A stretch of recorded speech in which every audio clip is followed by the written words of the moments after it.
bonsoir à toutes et à tous. Merci d'être avec nous. Bienvenue dans cette nouvelle édition d'information à la une de l'actualité haïtienne. L'ambassade d'Haïti aux Bahamas sollicite des permis de résidence temporaires pour les 100 papiers haïtiens victimes de l'ouragan Dorian. Au total, 4800 ont été évacués dans des îles d'Abalco et Grand Bahamas. Situation de tension au bicentenaire à la mi-journée du 11 septembre. Des activistes politiques ont incendié un autobus de la police nationale en marge de la séance de ratification de Fritz William Michel programmée au Parlement haïtien. La Fédération nationale des maires d'Haïti, FENAM, et celle de la République dominicaine, FEDOMU, ont signé mercredi à Pétionville un protocole d'accord visant le renforcement des municipalités en Haïti. La rentrée scolaire reste jusqu'à présent un vœu pieux pour la majorité des enfants de la commune d'Anse-Rouge dans l'Artibonite, selon le député Edouanel Achéry. À l'étranger, 18 ans après le 11 septembre, le président américain Donald Trump veut frapper les talibans plus fort. Le président milliardaire a promis mercredi, jour du 18e anniversaire des attentats du 11 septembre, d'intensifier les combats contre les talibans en Afghanistan. Au Brésil, un défenseur des indigènes assassiné par balle en Amazonie. La victime était un agent de l'organisme public chargé des affaires indigènes. Voilà, mesdames et messieurs, pour l'essentiel de cette édition. Restez branchés sur la chaîne 54 à la télévision Pacifique. Ces titres et bien d'autres vous seront développés tout de suite.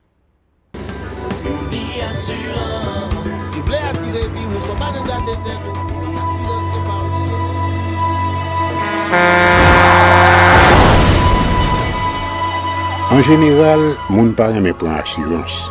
Yo considéré que son l'argent rejeté. Et pourtant, l'argent assurance te doué dans budget ou à côté l'argent caille avec l'argent mangé. Li là pour les deux ou traverser un mauvais pas. Gardez tout à côté ou. Ouais comment gros problème qu'on entre sur moun sans attendre. Mandez Dieu pardon, ça qu'arrive au tout. Une assurance dit ou précaution pas capon. Les malheurs arrivés, les faux amis flair saison a fait comme si on pas de jambe connaît ou. Une assurance après rita faire au pour dire continuer vivre la vie ou quitter ce course là nan men nous. Uni Assurance. Vivez en toute assurance. Bonjour, bonsoir à toutes et à tous. Bienvenue, mesdames, messieurs, dans le développement du journal. Comme annoncé un titre, au total, 4800 ressortissants haïtiens évoluant aux Bahamas ont été évacués des îles d'Abaco et Grand Bahama vers celle de New Providence, où se trouve la capitale, a indiqué l'Agence nationale de gestion des désastres à Nima. Une partie de la ville d'Abaco a été dévastée par l'ouragan Dorian près du port de Marsh Harbor. La ville principale, le bidonville baptisé Damod, où s'entassait la communauté haïtienne, a été complètement détruit. Des personnes évacuées se sont réfugiées chez des amis ou dans leur famille. D'autres ont été accueillis dans des complexes hôteliers. Les plus démunis ont été accueillis dans des centres d'hébergement d'urgence dont certains sont débordés. Des religieux dénoncent la lenteur de l'aide aux déplacés et le laxisme des autorités.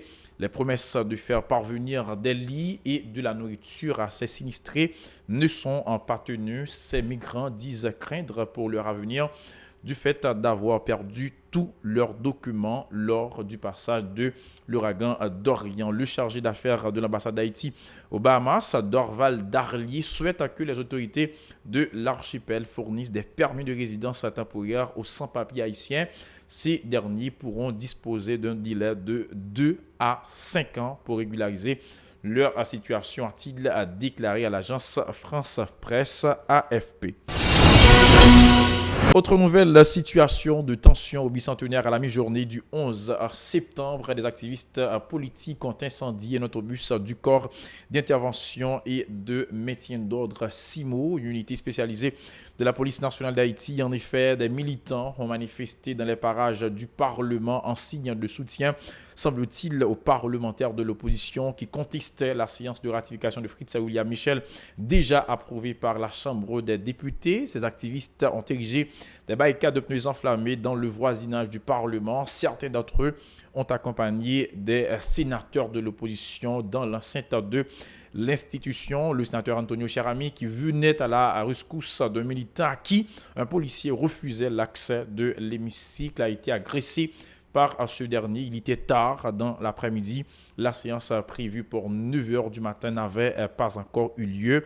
Aux environs de 2h, la présence des sénateurs de l'opposition, Ricard Pierre, Yuri Latortue, Joseph Lambert, Nenel Kassi, Valère Beauplan, Sorel Jacinthe, Jean-Ronel Senatus et Antonio Cherami étaient remarqués au palais législatif. Les agents de l'ordre ont effectué plusieurs arrestations et fait usage de tirs et de gaz lacrymogènes pour disperser les manifestants.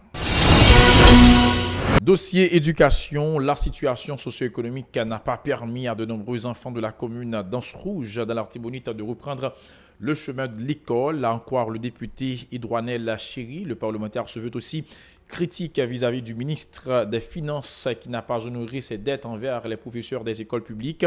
Edouanel Chéry, au micro de Nancy Constant et de David Mercius. Oui, pour rentrer des classes là, comme tout le monde constate, chaque année, la situation devient plus difficile. Pour eux, on a demandé, nous, les parents, en difficulté, chaque année en difficulté, concernant frais scolaires. Frais scolaires côté directeur d'école, c'est chaque année au monter frais scolaires. Tandis que il y a une loi sur frais scolaires sur l'administration privée qui est publiée côté l'État, il affaibli, il pas voulu mettre loi ça en application qui pour alléger parents.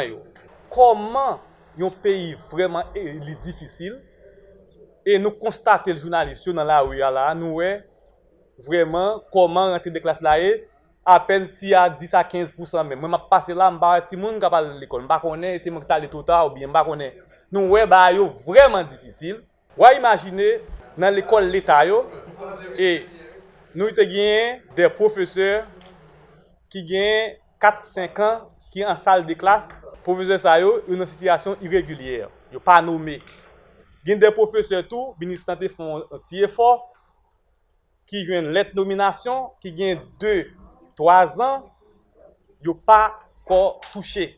Ouais, imaginez-vous. La Fédération nationale des maires d'Haïti, FENAM, et la Fédération dominicaine des municipalités, FEDOMUR, ont signé mercredi à Pétionville un protocole d'accord visant le renforcement des municipalités en Haïti, une initiative visant à encourager la coopération entre les deux États, un accord qui fait suite à un premier projet lancé par les deux fédérations, a fait remarquer le président de la FENAM. Les propos de Jude Édouard Pierre au micro de Mario Sylvain et de Riguard Noël. La FENAM et la FEDOMUR avaient signé la première phase de l'accord de coopération entre elles.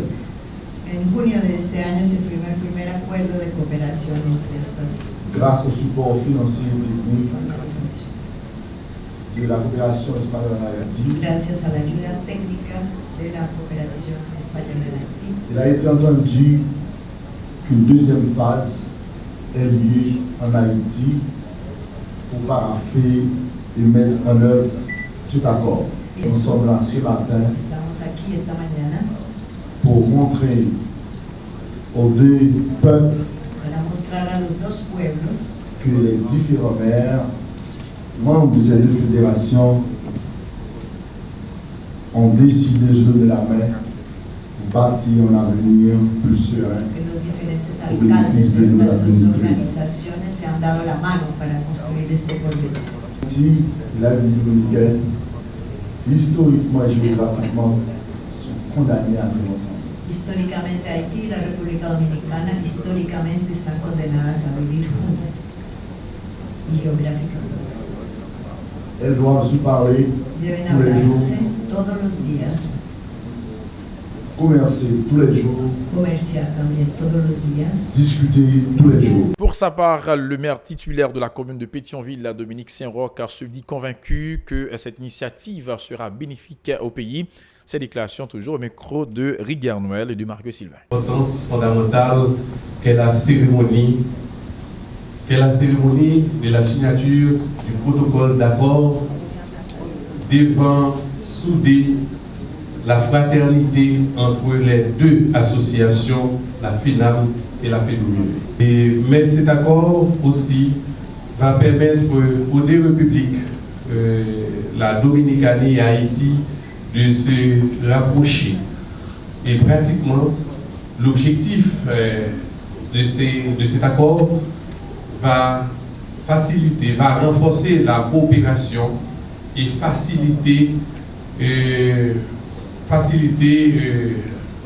le rapprochement de nos deux peuples.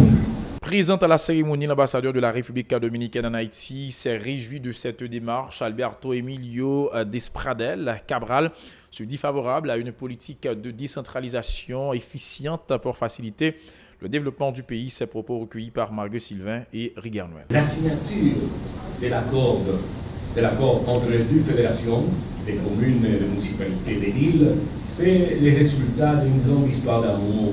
C'est une longue histoire qui a débuté depuis le 19e siècle, avec les meilleurs exponents de la société haïtienne, la société dominicaine. Depuis lors, depuis 2 siècles, les plus grands haïtiens, les plus grands dominicains ont marché toujours ensemble pour construire un scénario de fraternité et collaboration entre les deux pays et les deux peuples.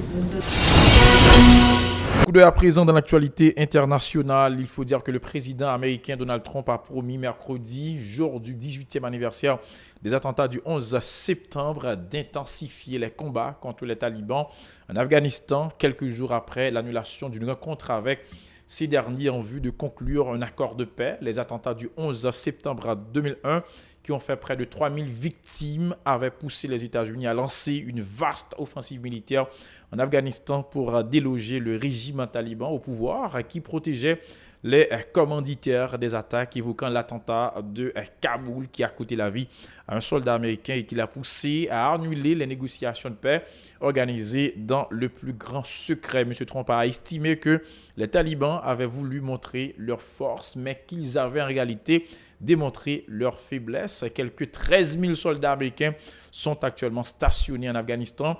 L'accord de paix qui était en négociation avec les talibans visait à réduire progressivement ce nombre en échange de garanties contre terroristes de la part des talibans, d'une réduction de la violence et de l'ouverture de négociations de paix directes avec les autorités de Kaboul, ce à quoi les insurgés s'étaient jusqu'ici toujours refusés. On reste dans l'actualité internationale, mais cette fois-ci, nous allons nous rendre justement au Brésil, où un défenseur des indigènes assassinés en Amazonie, d'après l'association Indigenistas Associados, qui regroupe des collaborateurs de la Fondation de l'Indien. La victime a été tué devant sa famille. Un Brésilien qui œuvrait dans la défense des peuples autochtones en Amazonie a été tué par balle, comme je le disais, a annoncé l'organisme public chargé des affaires indigènes pour lequel la victime travaillait occasionnellement. La Fondation de l'Indien FUNAI a fait part dans un communiqué de sa tristesse face à l'assassinat de Maxiel Pereira dos Santos, qui avait pris part à des missions de l'organisme à Tabatinga, petite ville située proche de la frontière avec le Pérou et la Colombie. D'après l'association Indigenistas Associados, qui regroupe des collaborateurs de la FUNAI, la victime a été tuée devant sa famille. Cette association a fait part d'indices selon lesquels l'assassinat aurait été perpétré en raison de son combat contre les pratiques illicites dans le territoire indigène du Val do Javari, a ajouté l'association sur son site web. Voilà, mesdames et messieurs, pour l'essentiel de cette édition. Merci à vous qui l'avez suivi. N'oubliez pas que vous pouvez continuer à nous suivre sur Facebook, Twitter, Instagram ou encore sur radio-télévision-pacifique.com ou encore sur les bouquets Canal+, via la chaîne 182 Télé Haïti New TV sur la chaîne 54. Et si vous êtes à Bahamas-Nassau, n'oubliez pas de nous capter sur Cable Bahamas, chaîne 384. Restez branchés sur la Télé Pacifique pour la suite de la programmation.